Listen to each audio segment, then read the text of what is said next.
want to talk to you a little bit about the acid-base balance in the body. We touched on this in our respiratory discussion as well as in our urinary discussion. But I want to cover this a little bit more in depth so you have a basic understanding of why it's so important for the body to maintain normal pH in the blood.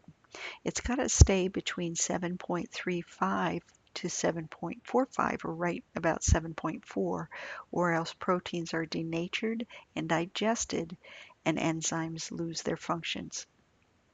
Loss of enzyme function leads to loss of energy maintenance through ATP, loss of the ability to transport substances from cell to cell, and the loss of intracellular signaling systems. This makes you feel pretty crappy. You won't be able to maintain your energy. Your cells won't be able to talk to each other.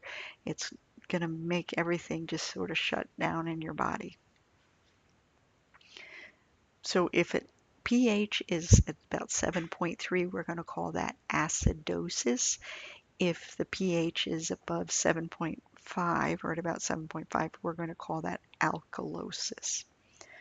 Methods in the body to maintain this balance where it's normal pH happens day to day, so over 24-hour period, or minute to minute, so very short period of time.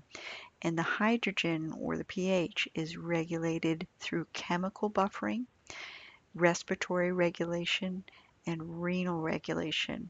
Now, renal regulation does use some chemical buffering as well. Respiratory regulation is probably the easiest one to consider. It is a physiologic buffer. It's 1 to 2 times as great as any chemical buffering. Chemical buffering that we talk about, used most frequently outside of the renal system, is the red blood cells. It's not used as often as chemical buffering. It does so, it regulates the pH in the bloodstream by removing CO2 from the system at the alveoli.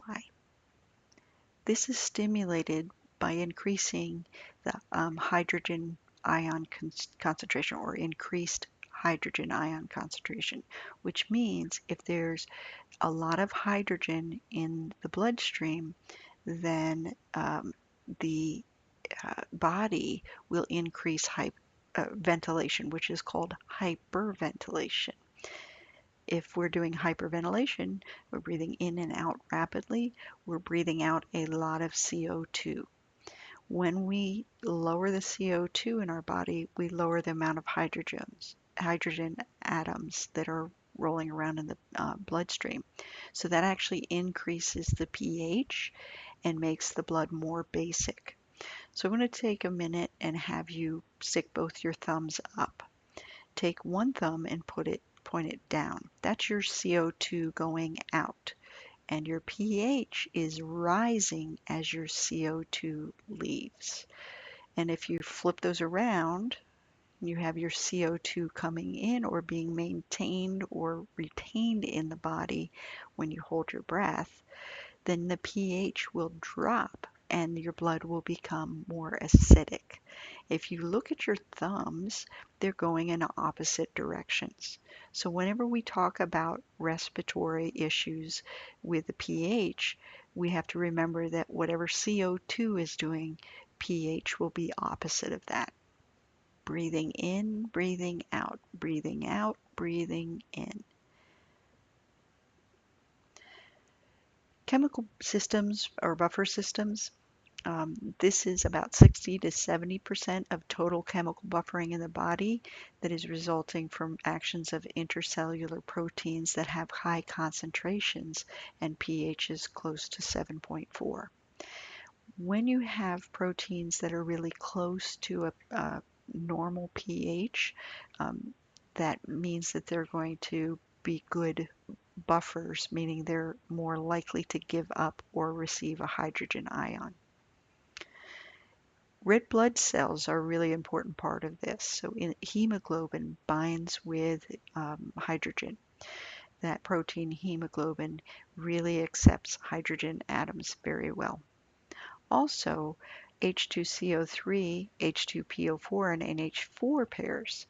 This part of the pair is an acid, and the hydrogen atom will escape to raise pH in the blood. This results in HCO3, HPO4, and NH3. That's the base portion of the pair. So an acid is capable of losing a hydrogen, which lowers the pH. A base is capable of accepting a hydrogen, which increases the pH. So on this side, we have H2CO3 losing a hydrogen, and this side we have one that will accept a hydrogen, that's HCO3. H2PO4 becomes HPO4, NH4 becomes NH3, and it goes back the other direction. And this is how buffering happens. Do we need it more acidic or more basic? Renal excretion is another way that we can buffer, and we do this typically through kind of a chemical buffering system. Sodium hydrogen exchange. So sodium is lost into the lumen of the collecting duct and urinated out of the body, while sodium is reabsorbed back into the blood. So sodium and hydrogen have a very close relationship, but opposite relationship. Also, HCO3 becomes CO2 and H2O, a gas and water, and then can also become H2CO3. So we can go back and forth there between the base and the acid. The potassium hydrogen exchange in the distal tubule of the nephron is also another place where we will have hydrogen exchanged for potassium. And then we have reabsorption of H2CO3, which is determined by pH, the partial pressure of carbon dioxide, potassium, and extracellular fluid. So there are a lot of things going on within the kidneys that helps us to maintain this. So just to remember, if we need to have more H2CO3 in our body, it will be increased if our pH is low. So an acidic blood pH will cause this to be reabsorbed back into the body. Less potassium will cause that. Decreased extracellular fluid or dehydration will cause that. Or an increased CO2, which decreases the pH, will also cause this reabsorption of H2CO3. Also, the kidney will increase new bicarb regeneration from ammonium excretion and HPO4. So a lot of things happening in the kidney. So pH regulation, it is not working correctly due to disruptions in electrolytes, disruptions in fluid homeostasis, or disruptions in ventilation. Remember I said that we're going to have some changes due to some electrolyte issues, dehydration, or ventilation issues. So how do we fix it? Well, we need to know what's broken first. If it's the respiratory system that's broken, meaning we have hyperventilation, breathing too quickly, or hypoventilation, we're not breathing enough, this will decrease the CO2 in the case of hyperventilation, which, as we know, increases the pH, and this is called respiratory alkalosis. Remember, anything that increases pH is going to be alkalosis, and in this case, we know it's caused by the respiratory system because the CO2 is opposite of where the pH is. With hypoventilation, this increases or retains CO2 in the blood, which decreases pH, and this is called respiratory acidosis. So if we see one of these issues, all we need to do is fix that ventilation issue.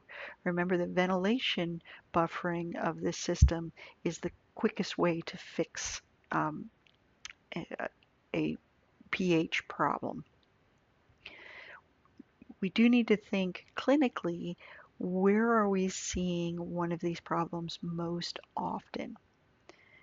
If you think about it, anesthesia, the depth of anesthesia tends to cause hypoventilation. So you're going to see this a lot when you're having problems with anesthesia. And this is one of the reasons why it's super important to correct that ventilation issue. If it's not respiratory, you don't have a difference between the CO2 and the pH, then we got to think that it's metabolic. And we'll have a metabolic issue, either a loss or a gain of electrolytes, chloride, sodium, or potassium, or these acids or bases, NH3, H2PO4, or H2CO3. The loss would be due to vomiting, diarrhea, renal or liver failure, and a gain would be due to dehydration or renal failure. CO2 is going to stay the same as the pH. So we've got your thumbs up and CO2 is increased, then pH will be increased, and that's metabolic alkalosis. If they're both decreased, got both of our thumbs down, that's metabolic acidosis. So how are we going to diagnose this?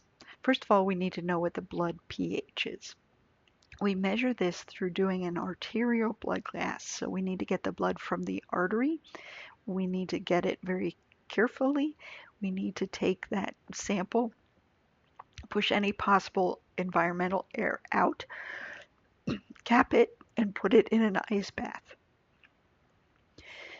We can also get from that the oxygen level in the blood, the carbonate level in the blood, and the carbon dioxide level in the blood.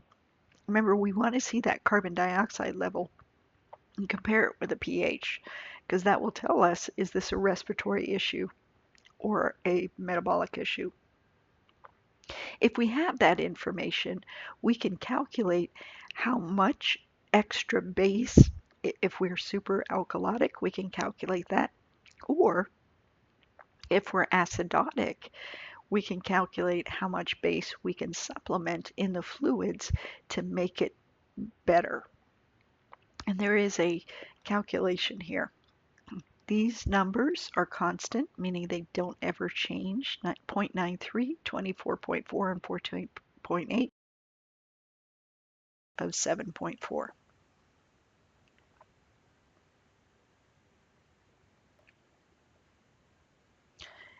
HCO3 is a number that we can get from the blood gas, and pH we can also get from the blood gas.